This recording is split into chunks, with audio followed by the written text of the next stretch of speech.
You might think that a character's personality is shaped solely through the plot, but in reality, character positioning and the way the camera frames them play a crucial role in defining their presence. And the director in this anime will make it very clear to you. Yo! The Fate series is part of the Type Moon franchise, a brand whose ideals and ideology toward anime quality have always been top tier. Even back in 2006, they were already ahead of the curve, showcasing high-quality animation and direction. And if you're unaware, this scene also uses structured framing setup that you can use as a reference. Especially, this empty space of negative framing after Saber dashes forward isn't without purpose. This scene is an example of subjective framing, designed to immerse you in Saber's perspective as you search for Lancer's whereabouts, making you even more curious about what Lancer will do next to fight back against Saber.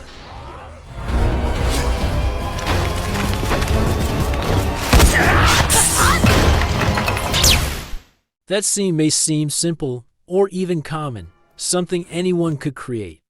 But without understanding the underlying theory, a director would struggle to craft an attractive scene.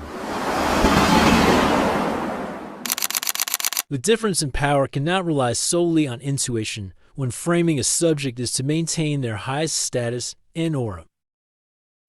Deep staging is basic camera shot consistently used by top professionals in Japan and worldwide to create a perspective between characters within a frame. The basic of deep staging is when the character in the foreground acts as the king or queen, while the one farther from the camera appears weaker. That's why if you apply this technique in reverse, you might end up making your character who's supposed to look super powerful appear weak.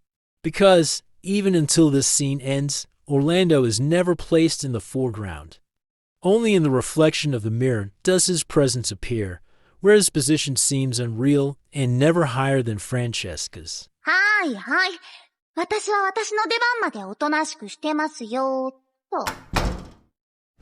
Of course, in this scene, Orlando isn't just standing still. He walks past Vera to emphasize the difference in their positions. If a basic framing technique is used to its fullest potential, the scene can become a masterpiece that plays with the viewer's subconscious. And you might be one of the lucky ones to know this secret. Maybe I'll show you another fascinating example, just in another video next time. Shit.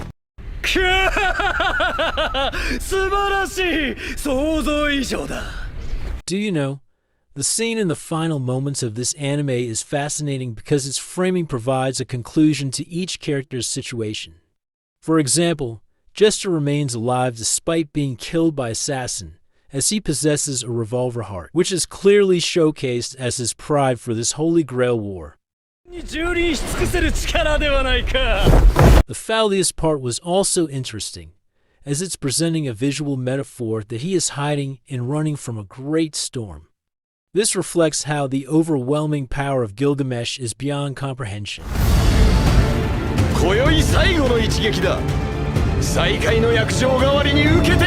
However, the scene that called void framing like this is similar to a gamble if not executed with the right calculation and timing.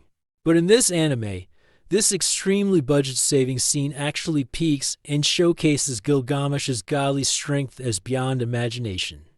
Because in the previous scene, they fought in an epic battle filled with stunning particle effects the whole scene. That's why this void framing part, which leaves only the characters' outlines and eye colors, ends up looking amazing as if Gilgamesh's power is so immense that it even breaks the animation itself. Even its impact can be seen from the moon. However, that framing technique is not recommended if you only want to cut the budget without sufficient story build-up to cover the weaknesses of the framing itself. The final impression cut that appears as the conclusion in this anime's ending is indeed fascinating. Because in Orlando's case, I'm certain that you've often come across this kind of positioning concept on Twitter, especially in anime memes that fill with suspicious things. This aligns with the mid-episode scene where Francesca discusses a major secret about the chaotic events that will unfold around him. Even for Flat, he is only shown through the reflection of a sink faucet.